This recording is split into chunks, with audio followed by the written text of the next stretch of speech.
Hi, it's good to see you. We're going to be thinking about the reading for the third Sunday of the Epiphany, the Gospel reading. And the Gospel reading is from the beginning of John's Gospel. Jesus has come into town and John the Baptist has spotted that here's someone important, and he sent two of his disciples to go and see what Jesus is up to. And Jesus then rolls on to encounter Philip, and Philip is really excited by meeting Jesus, and he goes on and encounters his mate Nathaniel, and Nathaniel says, can anything good come out of Nazareth? And Philip says, well, come and see. And that's what we're going to be thinking about this morning. Come and see.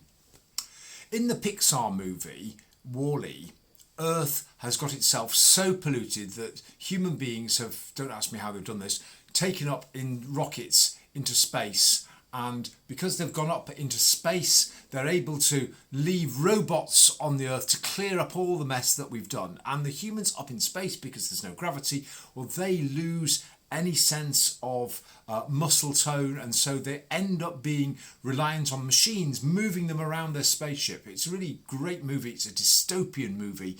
The vision of the Earth is not good.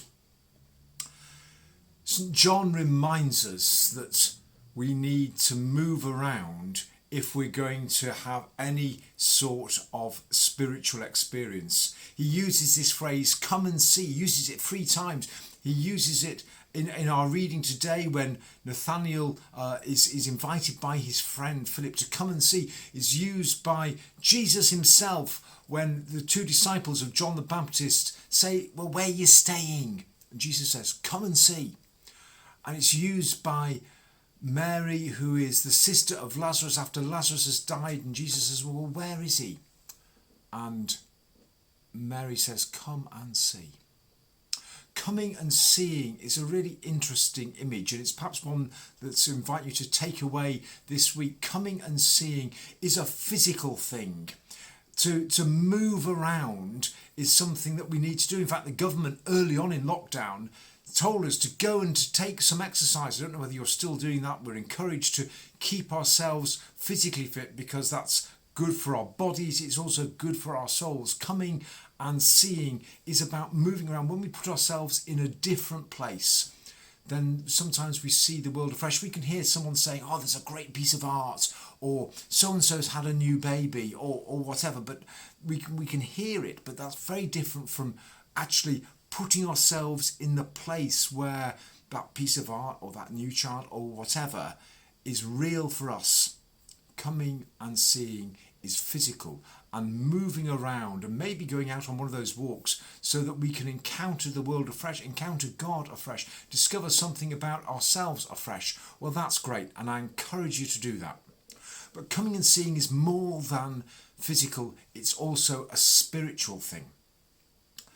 When we encounter Jesus, whether we're John's disciples or whether we're Nathaniel or Philip or whoever we are, coming and seeing involves a movement of the heart, a movement from where we were to a new place, so we can see ourselves afresh and we can see God afresh, and our whole world changes. We get a new and clearer perspective about who we are.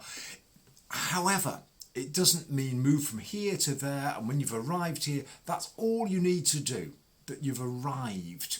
Coming and seeing is about being a pilgrim. It's about being on the road, so that at some point, having arrived and, if you like, gained all that we can from that particular place, it's time to up sticks and to move, to come and see the Lord in a new place, because he needs us to be in that new place, both for him and for his kingdom. So, sisters and brothers, as we hear this wonderful text, John 1, verses 43 to 51, as we hear it this week, I invite you to hear that message, those 3 words, come and see what the Lord is doing with you and for you this week.